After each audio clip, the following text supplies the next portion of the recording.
Entramos con el análisis. Para ello nos acompaña Juan Diego Mota, abogado, escritor, analista político de Izquierda Socialista. Nos acompaña desde Lima, la capital peruana. Juan Diego, bienvenido. Muy buenas noches. Muy buenas noches, Tatiana. Un gusto escucharte. Muchísimas gracias. Vemos que la estrategia por parte de la extrema derecha y los partidos aliados, digamos, Fuerza Popular en particular, que son los que más hablan a los medios de comunicación y llama la atención que los medios de comunicación les ponen tanta atención, está clara, la estrategia está clara, es ir desgastando ministro por ministro ante la opinión pública. ¿Cuál es la estrategia del gobierno?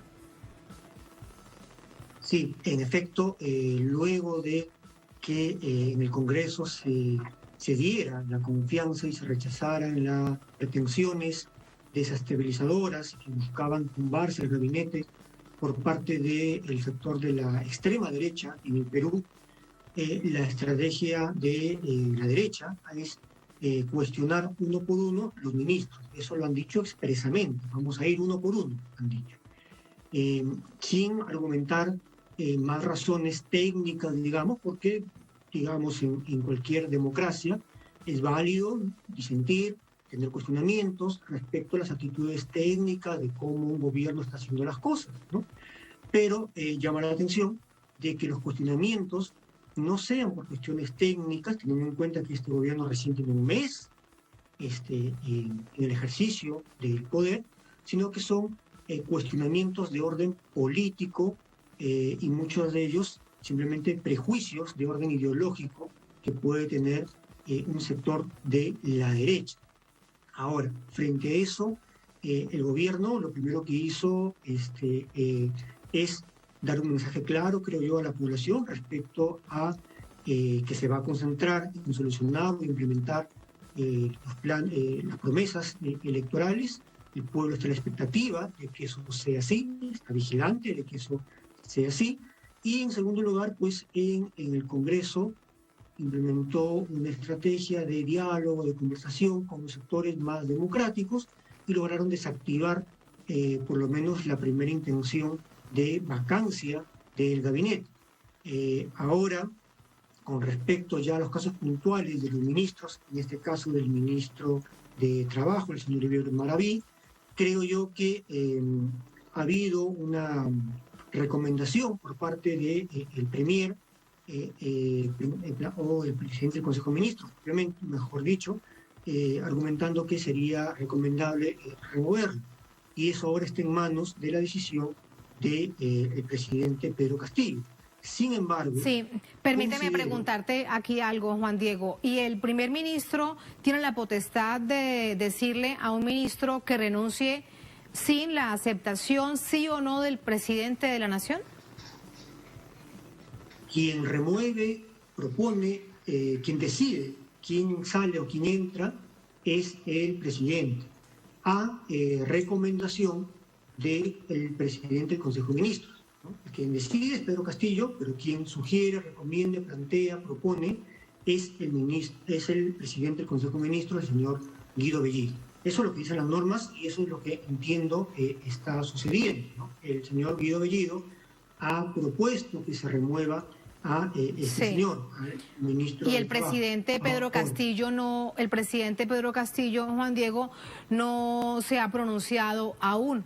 Ese silencio, ¿qué crees que significa?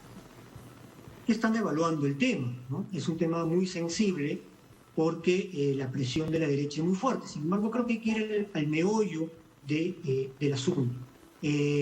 A ver, vuelvo a decirlo. Creo que en una democracia es válido atender los cuestionamientos y ver si técnicamente, digamos, el ministro está implementando o no las promesas electorales y las medidas que el pueblo, en este caso el pueblo trabajador, el Ministerio de Trabajo, está esperando. En eso pueden haber cuestionamientos, pueden haber críticas. Yo las puedo tener también. Pero creo que si uno revisa la interpelación que han planteado el día de hoy la derecha, es una interpelación llena de prejuicios ideológicos. Lo que están señalando es simplemente si el señor es terrorista o no es terrorista. Para empezar, ya el ministro ha señalado, ha deslindado, ¿no es cierto?, ha condenado las acciones terroristas, violentistas que se vivieron en la época anterior, ¿no es cierto?, en el Perú, y más bien ha interpelado, ha planteado que estos sectores encabezados por el señor Montoya, un ex miembro de la cúpula de las Fuerzas Armadas, son los que están vinculados más bien con actitudes contrarias a la democracia. Para empezar, el señor Montoya firmó el acta de sujeción, ¿no? Se arrodilló ante un poder de facto representado por el señor Vladimiro Montesinos, ¿cierto? Firmó un acto de sujeción a este poder cuando las Fuerzas Armadas dirigidas por estos sectores negativos que no reconocen los derechos del pueblo han estado involucradas lamentablemente una cúpula, ¿no es cierto?, en años anteriores a diversas matanzas contra el pueblo, a actos terroristas. La masacre de Ajomarca, por ejemplo, ¿no? Eso es algo que sucedió en los 80s y que está reconocido por la propia Corte Interamericana de Derechos Humanos, ¿no? Donde miembros de las Fuerzas Armadas, ¿no?, dando órdenes de una cúpula, ¿no es cierto?, se ensañaron con los derechos humanos. Entonces, pero fíjese, Juan Diego, ese chantaje. Claro, pero fíjese que eso es paradójico porque pasa todo lo contrario. Parece muy fácil desacreditar a un ministro, a una figura acusándolo sin ningún tipo de prueba, solo con una postura política y luego con un titular en la prensa diciendo que tiene vínculos con el terrorismo. De hecho, en esta moción de interpelación reconocen que no hay ninguna prueba. Luego se va a la justicia, no hay ningún proceso abierto. Parece entonces muy fácil desacreditar a cualquier persona que llega al gobierno acusándola sin ninguna prueba de cercanías con el terrorismo. Claro, lo que ellos señalan son indicios, ¿no?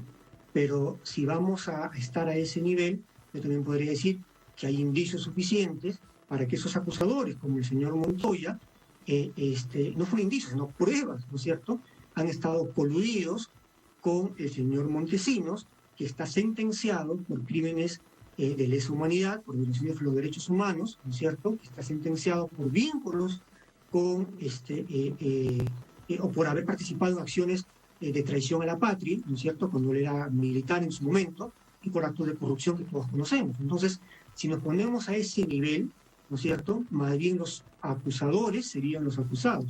Entonces, creo yo que en líneas generales no se debería ceder ante ese chantaje de la derecha, porque eso significaría simplemente entrar y de retroceso frente a las pretensiones de este sector de la derecha. Insisto, pueden haber cuestionamientos o debates en torno a los temas técnicos, y eso creo que debería ser el tema más bien del debate. ¿Está cumpliendo el ministro, está cumpliendo el gobierno con las promesas electorales, por ejemplo en materia laboral?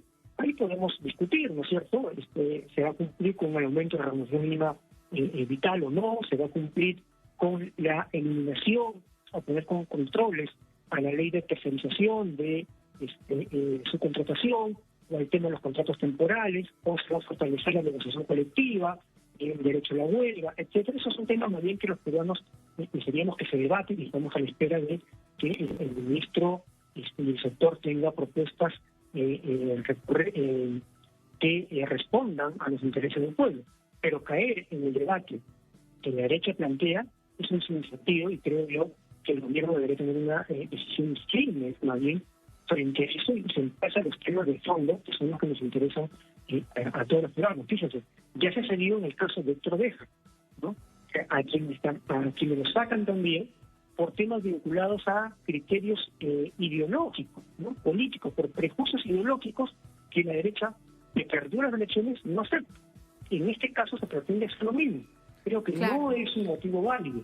Y por ello Perú, claro, por ello Perú se pierde del mejor canciller posible y se van además al terreno de esta extrema derecha, un terreno sin duda estéril que de nada le sirve al pueblo con tantas necesidades. Muchísimas gracias por ese análisis. Buenas noches. Juan Diego, gracias. Muchas gracias, Tatiana. Muchas gracias. A ustedes gracias por habernos acompañado. Ponemos punto final.